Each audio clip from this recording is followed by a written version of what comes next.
Our Jose Alonso has been out at the airport. He's actually talking with someone who was inside the airport when this happened. Jose, what can you tell us?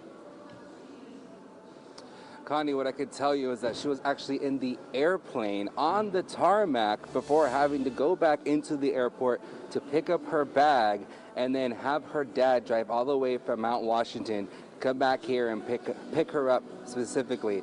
And I wanted to show you, her name was Brooklyn Montague. She didn't want to go specifically on camera, but she was willing to talk to me about being on that airplane and on that tarmac for about 2 hours before she ended up seeing this. And she shared this video with me, seeing this happen, this plume of smoke pop up at her window. She can actually see those first responders moving back and forth, and that's exactly what she was seeing, the very beginning of that plume of smoke. She also shared this picture with me as well. But we're here at the arrival section of the Louisville Muhammad Ali International Airport, where we are seeing others just like her that were on those airplanes come out and catch a ride either with rideshare or with family. But take a listen to what she had to say.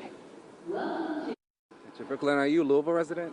I lived here for about 20 years and I live in Florida now. Gotcha. Can you kind of tell me, what are you doing here at the airport right now? What's been going on with you? I was trying to go back home to get back to work down in Orlando, Florida. This day, did you anticipate anything like what you were seeing right now, getting the updates and everything, ever happening here at the Louisville airport?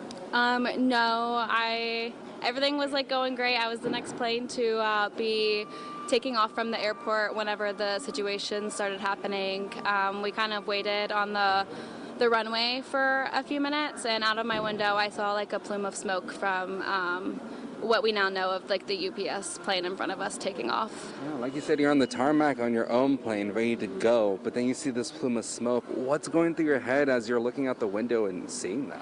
I think we all were pretty confused in the moment, saying that we didn't know much at the time. We kind of just sat for a minute, and even when the pilots got on, they seemed to not have a lot of information for us either. Nothing was really known until maybe I'd say 30 minutes into it, when the news channels started rolling and the pilots kind of got back on as well, telling us what was happening around us. Of course, this is a tragedy, but I'm used to flying out of here. Easy, no problems and stuff. Do you have any concerns of any future flights out of here? No, I hope everyone involved is okay, and that Louisville can hopefully turn this around pretty fast, the airport.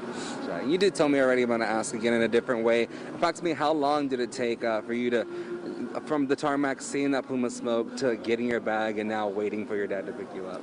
It's been about, from now, we were supposed to take off around 7:15 or 6:15, excuse me. No, 5:15. I don't know anymore. So about 2 hours, 2.5 hours total for everything. Gotcha. And just in general, how are you feeling? A little worried, a little scared, but again, I just hope everyone involved is okay. And all my family was reaching out, so it's kind of an anxiety overload, but I'm glad to be getting out of here and going home. Well, thank you so much for talking with us. I hope things get situated and hopefully you can make it home tomorrow. Yeah. I appreciate you taking the time to speak with us. Brooklyn, are you a Louisville resident? I lived here for about 20 years and I live in Florida now.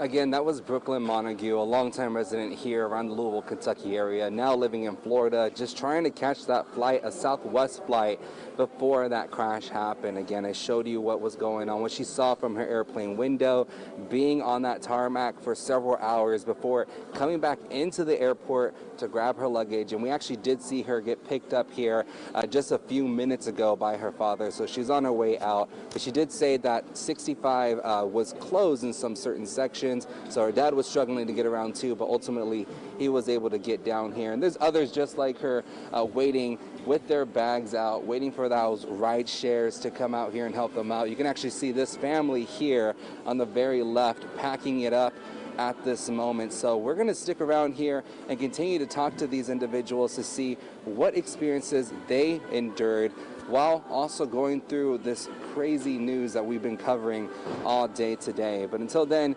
Doug, Connie, sending it back to you. Jose, her family must have been super worried about her, especially since her plane was scheduled to take off right at the time that this crash happened. That your video her video showing you right in line, in line.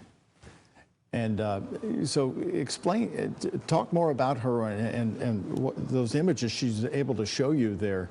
Jose, can you, I mean, so many people are impacted this. We're getting ready to be 4 hours into this coverage coming up at 9:15 since the crash. We keep learning more and more stories about how this has expanded throughout the community. Exactly. I mean, I'll just show it to you right here again since we have some time. Play this right here again.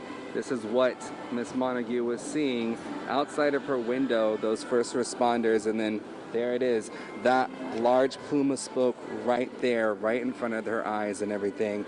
And she says, you know, it's been frustrating, but at the same time, she was very understanding of this situation. Her mind and her thoughts are with all those families that are impacted just south here of that airport. And I'm sure everyone has that same mindset here. Again, we're here at the arrival section of SDF, where we're seeing these families get out of their airplane, get their luggage and back into vehicles to go to where they need to go. But it's still an eerie feeling here. I mean, I'm so used, I've flown out of here before. I'm used to seeing this busy and not really hearing the music that's playing right here in the background right now, but now we can clearly hear it. There's not much traffic going on, so this airport is currently shut down at this moment as they're still assessing everything. And I'm sure they'll give us updates, and our team's going to be live there as well. Doug, Connie? Jose, thank you. And this is, again, still a developing story. Nearly by minute, we're getting updates.